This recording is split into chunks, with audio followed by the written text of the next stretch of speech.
I didn't expect applause, but I didn't expect to be erased. The words kept circling my mind as I sat in the back corner of the conference room, hands folded, face unreadable. Outside the glass wall, the city buzzed like usual, indifferent, alive. Inside a list was being read. Every quarter, our company announced salary adjustments in an all-hands meeting, supposedly based on performance, client impact, and growth contribution, and this quarter I had outperformed everyone, brought in more than half the firm's revenue. 60%. 60%. It hadn't come easy. I hadn't taken a full weekend off in 8 months. I lived in red-eye flights and lukewarm takeout. But I was proud of the work, not for the praise, but for the quiet knowledge that I carried more than my weight. Next, the VP announced, eyes flicking over the printed names. Another name. Another polite clap. Another small smile. Still not mine. I didn't shift. Didn't blink. My palms were beginning to sweat, but my expression didn't crack. The list was almost done. 5 names left. Still not mine. He paused, and finally, to wrap things up. It wasn't me. The room erupted in applause. Someone patted my shoulder as they passed. Next time, Evelyn, they said softly, their smile awkward. Next time I didn't move. I didn't trust my legs. My throat was dry, my ears ringing slightly.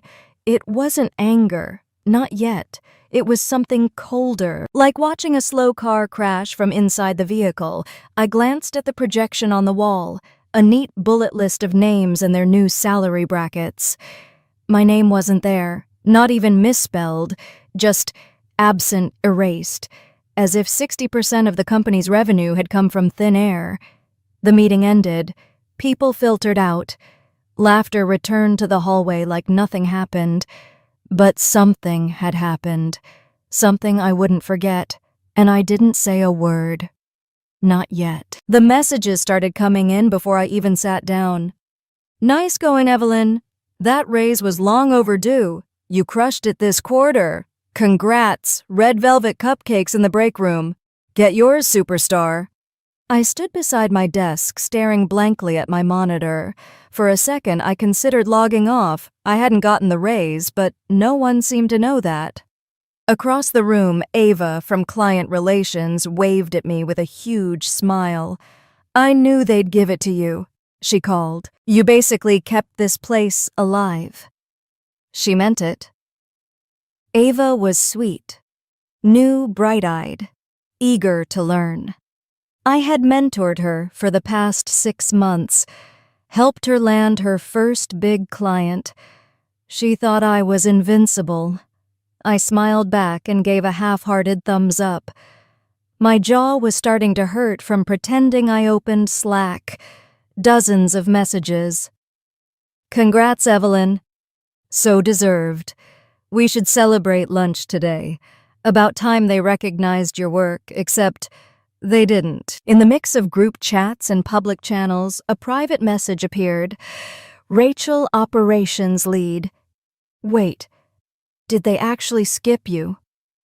Please tell me I misheard. Another ping. J. Product. That was brutal. I'm honestly shocked. You carried this place through Q3. A pause. Then another message. Rachel, you're the one who trained half the team that did get the raise. I stared at that last sentence for a long time. It wasn't just that I was overlooked. It was that I'd built the foundation others were now standing on, and somehow I was the one left out of the photo Ava returned from the break room, cupcake in hand. They put your name on the board, right? She asked, looking genuinely confused. I didn't see it. Must have been a mistake. I swallowed hard. No, I said softly. It wasn't. Her smile faded. I'm sorry. That's not right. She stood there awkwardly, wanting to fix something she couldn't. I nodded toward her cupcake. Enjoy it. I said, forcing a smile. "You've earned it." She walked away slowly, and I sat down, hands trembling under the desk as congratulations kept pouring in, from everyone except the one person who signed the decision. I clicked open the company dashboard. My numbers glared back. 60% of total revenue, 9 renewals, 6 new clients, all tied to my name. Still not enough. Still not seen. The pain wasn't sharp. It was slow, quiet, like a whisper that never stops. Recognition is beautiful until you realize it's powerless. I didn't cry, I didn't rage. I just sat there and let it sink in. This was the moment I stopped waiting to be chosen. It wasn't my performance. I knew that now. I had known it quietly since the quarterly review 2 weeks ago, but I didn't want to believe it then. I do now. We were seated in the smaller glass meeting room, the kind with fake plants and that one flickering light no one bothered to fix. My direct manager, Daniel, sat across from me, tapping his pen against his notes like he was building courage. "You've done solid work this quarter," he began, not quite looking at me. I nodded, waiting for the but he said, eyes finally meeting mine. "There are concerns." "Concerns," I repeated, careful to keep my tone even. He exhaled the way people do when they want you to understand their hands are clean. "Your numbers are strong. Evelyn. Really strong. But performance here isn't just about results." There it was. I said nothing. He continued, "We're also evaluating team cohesion, communication style, leadership tone. You're very independent." I almost laughed. Independent. That was a generous way of saying I didn't spend my mornings gossiping at the coffee machine or laughing at Marcus's bad impressions of the CEO. I didn't linger in the kitchen to debate football stats. I didn't join the Friday night Zoom happy hours that somehow lasted 3 hours and involved people clinking wine glasses on camera like we were in a sitcom I worked. I delivered, I exceeded, and still I wasn't enough. Daniel cleared his throat. "There's a sense you're not fully bought into the team culture." I blinked, "because I don't go drinking with Marcus after work." He held up both hands. "Hey, I'm just sharing the feedback I've heard." From who I wanted to ask, but I didn't. I already knew Marcus, the golden retriever of the office, loud, charming everywhere at once, barely closed a single client on his own, but was always in the VP's office, always part of strategy brainstorms that looked a lot like inside jokes and sports talk. He got the raise, I got this. I left that review with a tight smile and a pit in my stomach. Now, days later, the pieces finally fit. It wasn't about merit. It was about comfort, about politics, about who made who feel good. Rachel's words echoed in my head. "You're the one who trained half the team that did get the raise, and I spent months helping junior reps refine their pitch decks, coaching them through client objections, even building a shared knowledge doc the whole department used. But I wasn't fun enough, not bubbly, not social, not easy to digest, not political, and that made me dangerous. The worst part wasn't being undervalued. It was being told with a smile that the problem was my tone. I wasn't punished for failing. I was punished for not pretending I didn't speak a word for the rest of the day. No one asked why. No one noticed. Or maybe they did and chose to look the other way.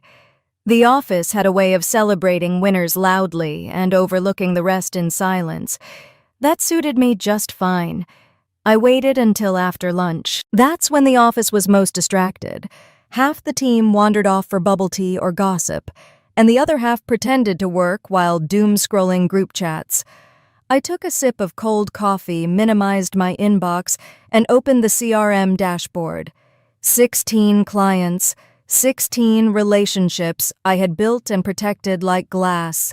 I had nurtured them through mergers, market crashes, and CFO tantrums. Not a single one came from someone else's pipeline. They were mine. I clicked into Trident Corp. Lead account manager Evelyn Hayes. Shared with Marcus Caitlin. Jacob. Not anymore. Click remove access. Click adjust visibility. Click change notifications to Evelyn. Only.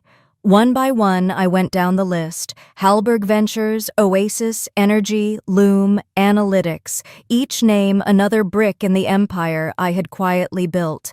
I didn't delete anything. I wasn't sabotaging the company. I was preserving control, silently repositioning the levers of influence. If they wanted to cut me out of rewards, they could work without the access I gave them. Halfway through a message pinged Ava. Hey, did you see they put Marcus's quote on the internal newsletter? I didn't reply. I just smiled, tight-lipped, unreadable, and kept going. In the middle of reclassifying the Oasis renewal proposal, a voice startled me. Evelyn. It was Devin from IT holding a banana and blinking like he hadn't meant to speak yet. Sorry, didn't mean to sneak up. You didn't, I said calmly. He nodded toward my screen. You cleaning up contact roles, something like that. He hesitated. Let me know if you need help navigating the sync rules. Most people botch it. I tilted my head. You think I'll botch it? He turned pink. No, you're probably the only person here who knows how that thing actually works. I gave a small nod. Thanks, Devin. I'll ping you if I hit a wall. He lingered a second longer, opened his mouth, then changed his mind and walked off, peeling his banana with both hands like it required extreme focus. The moment passed. I kept working. I moved to the shared Google Drive, adjusted document permissions, removed edit rights from strategy decks I had authored, set trackers to view only, cleaned up folders that no one else had touched in months, but would notice the moment they lost access. They had always taken my orderliness for granted, my structure, my systems, my quietly maintained empire. Now they'd feel the holes. They just wouldn't know why. By 4:30 p.m., I had finished. Everything still functioned. Nothing was broken. But behind the curtain, the wires had been rerouted. No Slack message, no meeting invite, no fight. Just silence. And beneath that silence, absolute control.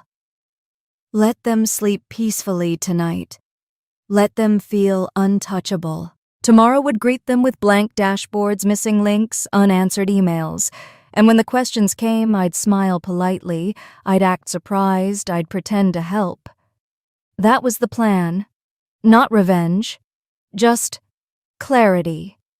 By 7:52 a.m., the first email went out. Subject, urgent. Higgins file missing. By 8:13, the second followed.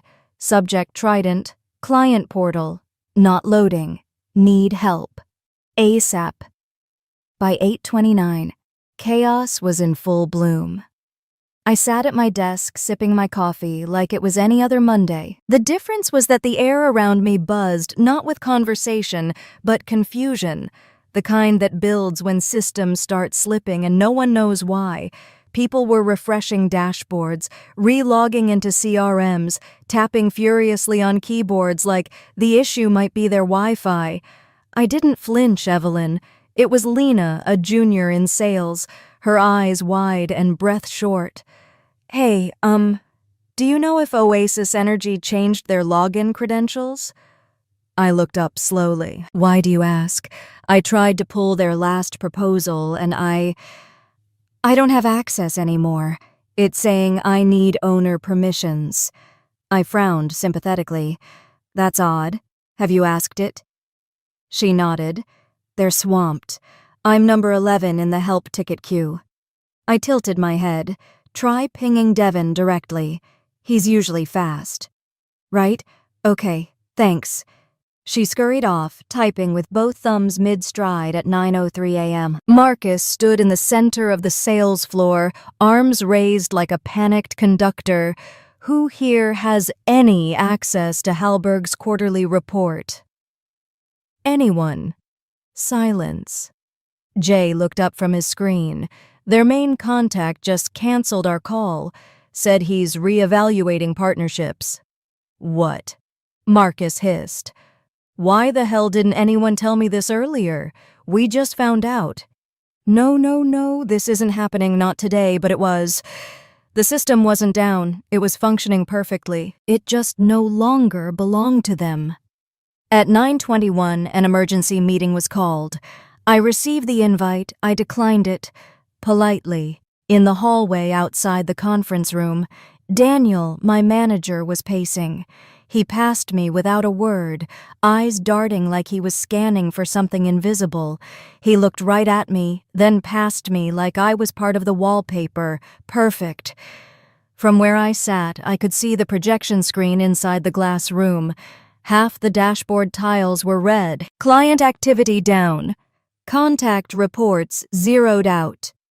Task workflows blank. Inside, the sales director was red-faced, stabbing the air with his hand. Rachel sat, stone still, a notepad untouched on her lap. Devin stood by the door, arms folded, refusing to make eye contact with anyone. This wasn't a glitch. It was a vacuum, a silent extraction, and no one could trace the thread back to its source. Someone 2 desks over whispered, "We're dead if Trident walks." I heard it, I knew it, but I didn't respond, because this wasn't about watching things burn.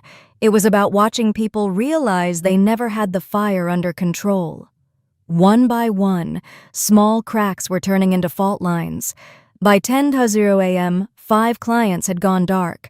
3 had canceled standing calls. 2 submitted cancellation forms. All of them were mine, and still not a single person looked at me. I didn't hide. I didn't dodge questions, but I didn't volunteer answers either. That's the thing about control. When you have it, you don't need to prove it. Let them scramble. Let them theorize. Let them blame faulty syncs and software updates. The storm had arrived and no one saw the lightning coming. The first cancellation came at 10:11 a.m. No angry email, no phone call, just a quiet notification. Subject Trident Corp. Contract termination confirmed. It slipped into the system like a shadow marked with the client's standard digital signature. No commentary, no context. I stared at the screen, letting the weight of it settle. 10 minutes later, Halberg Ventures followed suit. Then Oasis Energy, then Loom Analytics, then Catalyst, North, all before 11 a.m. 5 of our biggest clients quietly gone. No warning, no outrage, just silence, the kind of silence that makes your skin prickle. I watched the notification bar in the corner of my screen light up like a soft alarm. No one else could hear. Inside the glass conference room, voices were still raised, whiteboards covered in arrows and scribbled assumptions. They were trying to explain something they didn't even realize had already disappeared. Outside, the sales floor was growing quieter, not calmer, just unsure, like people felt the ground shifting, but didn't yet know which direction it would tilt. Rachel walked past my desk. She didn't say anything, but our eyes met for a second too long. Her face was pale. She knew something was wrong. Maybe not what, but who. At 11:08, Marcus let out a soft, defeated curse from his desk. "They're all gone," he muttered, staring at the client dashboard. "All of them." No one responded. Someone in finance asked whether the system was glitching. It said no. Devin confirmed all back-end logs were clean. Nothing had been deleted. Everything was functioning properly, which was true. It was. The data was still there, the tools still worked. The files hadn't vanished. The clients had, but they hadn't stormed out. They hadn't slammed doors. They just walked away without explanation, without a trace. And that's the thing about real loss. It rarely makes noise.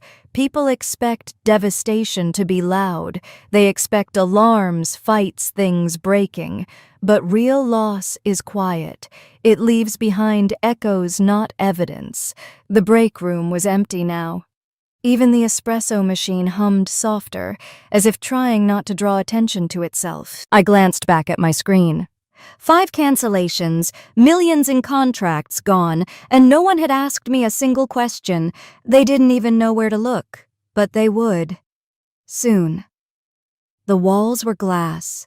Every word, every raised voice, every desperate gesture inside that room was visible to the outside world like a fishbowl filled with corporate panic. I walked by, slowly, steady, as if I had all the time in the world. Because I did. Inside the conference room, Daniel stood near the whiteboard, his voice sharp and shaking at the same time. "No, listen. This isn't just a sync issue. We've lost 5 clients in less than 2 hours. This isn't a tech glitch. It's a pipeline hemorrhage." He jabbed at the screen behind him, which displayed a dashboard full of red flags. I recognized the metrics instantly. Churn rate spike, client drop-off alerts, stalled renewal funnels. Exactly the symptoms they should have seen coming. Marcus, sitting at the table, looked like he'd aged 10 years since breakfast. His usual swagger had melted into a hunched stare, eyes darting to anyone who might have an answer. He opened his mouth to speak, but Rachel cut him off. "We've checked permissions, we've checked system logs. Everything tracks. The files weren't lost. The clients just left." A heavy pause. From the far corner, Devin cleared his throat. To be clear, no unauthorized access. Nothing was wiped or exported. All movements were internal, clean. No breach. Daniel ran a hand through his thinning hair, his expression crumbling further.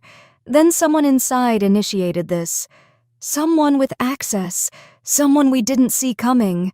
His voice cracked on the last word, a flicker of fear in his eyes. That was new. I kept walking, not because I didn't care, but because I didn't need to watch. I already knew what was happening. They were unraveling. And not because of what they had done to me, but because of what I chose not to do for them anymore. That was the part no one ever expected, that silence could be a weapon sharper than any confrontation. I passed Ava near the coffee bar.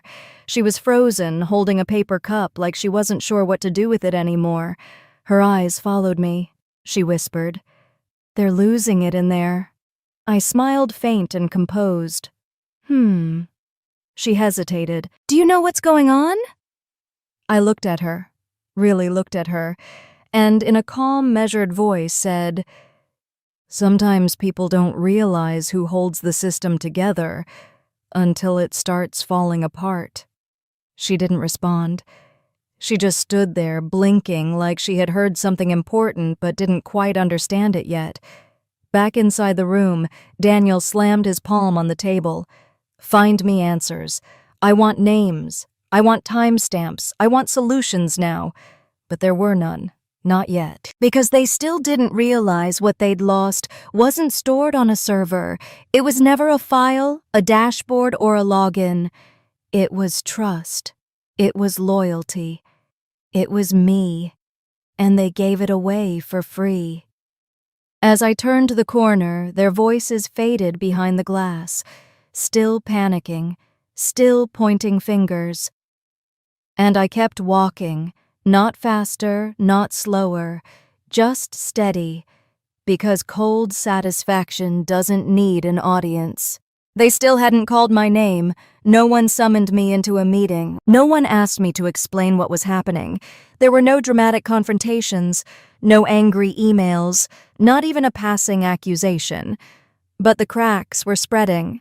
The floor was shifting, and I was standing completely still at 11:46 a.m. I watched the company's internal metrics screen update again. Client engagement down, 42%, active proposals, frozen sales, chat, channels, dead silent. Outside the conference room, Marcus leaned against the wall, his tie loosened, brow damp. He looked like a man who'd just realized the fire was already in the walls. I kept to my desk. Calm, untouched. I didn't need to gloat. I didn't need to be right out loud. That was never the point. The point was, I had stepped back, And the entire system, the performance metrics, the pipeline, the client trust had followed me. You don't realize how much you hold until you release it. It wasn't just about the clients. It was how the team used to function because I was there. The workflows I'd streamlined, the quiet nudges I gave when meetings veered off course, the way junior reps would forward me drafts for polish without being told. My fingerprints were on everything but never in the spotlight, and now that I was silent, everything was louder, messier, cracked. I walked to the printer just as Rachel was returning from the war zone upstairs. She looked drained.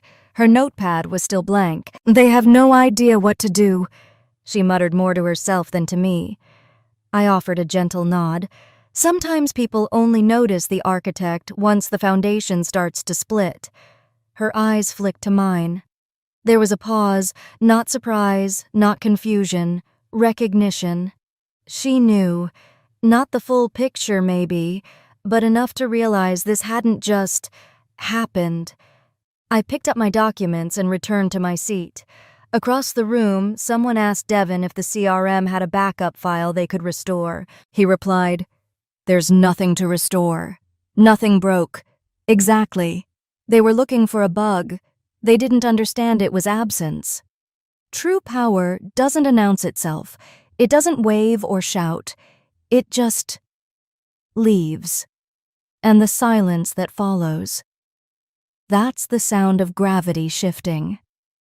At 3:02 p.m., I logged into a private Zoom room. My camera was off. Just for a moment, I needed to breathe fully freely without pretending.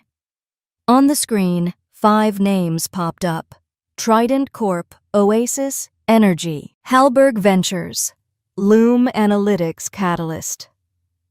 North. Not one of them had reached out to the company directly. All of them had called me. The backgrounds behind each executive were different: office towers, home libraries, sleek boardrooms, but the expressions were the same. Calm, waiting, respectful. Evelyn said, Diane from Catalyst North. Her voice warm. "Glad you could join us. I wouldn't miss it," I replied, finally turning on my camera. And in that moment, something shifted. For the first time in weeks, I didn't feel like a number in someone else's system. I wasn't sitting in a cubicle beneath a logo. I wasn't someone's employee. I was Evelyn. And they weren't here for the firm. They were here for me. "We wanted to speak with you directly," said James from Trident. "We've always worked through you. It doesn't make sense to keep pretending otherwise." I nodded slowly. "Understood." "We've seen the shifts happening over there," he added, "and frankly, we're not impressed." There it was. I hadn't lost them, the company had. And it wasn't about access or platforms or even contracts. It was about trust. Every late-night negotiation, every crisis I helped them navigate. Every time I said, "I'll handle it," and meant it. Those things didn't disappear just because my email signature changed. That was the truth. They never taught you. In corporate life, your value doesn't vanish when you walk out the door. If it was real, it walks with you. "Look," Diane said gently, "if you're thinking of starting something, we'd be interested in continuing with you. As a client. Not the firm." My screen flickered as heads nodded across windows. I didn't speak right away. I let the moment settle, not out of hesitation, but out of something I hadn't felt in a long time. Clarity. I didn't need titles. I didn't need permission. I didn't need the walls of a building to prove who I was. They hadn't left the company randomly. They had followed the value. They had followed me. The desk was temporary, an old kitchen table near my apartment window, but it felt more like mine than any office ever had. There was no logo on the wall, no clunky time-tracking app blinking in the corner of my screen. Just me, a black notebook and a digital whiteboard filled with names that once belonged to someone else's pipeline. Now they were coming to me directly. No middlemen, no politics, no glass walls. For the first time in my career, I wasn't building someone else's dream while being told to wait my turn. I was designing mine blueprint by blueprint, step by step, mistake by mistake. It started simply: a consulting framework, a new business entity, a brand name. No one could erase from a roster. I reached out to Rachel that week. She was the first to leave the company after the fallout. When I told her what I was planning, she didn't hesitate. "I'm in," she said. "I'm so in." One by one, others followed. Not just clients, but colleagues. People who saw through the noise. People who were ready for something real, something built on substance, not flash. I didn't announce anything with fanfare. No dramatic posts, no passive-aggressive goodbyes. I just started, and piece by piece, something new took shape. It was lean, it was honest, it was mine. And most importantly, I no longer needed someone else's permission to feel valuable. The truth is, for years I thought being chosen was the goal, that if I worked hard enough, stayed quiet enough, someone would finally say, "You matter." But now I know being chosen isn't the win. Choosing yourself is. Because when you stop waiting for the room to see you and start building a room of your own, that's when everything changes. So if you've ever been overlooked, underestimated, or erased, this is for you. You are not invisible. You are not replaceable. You are not just a line in someone else's budget. You are the foundation they forgot they were standing on, and now it's your turn to build.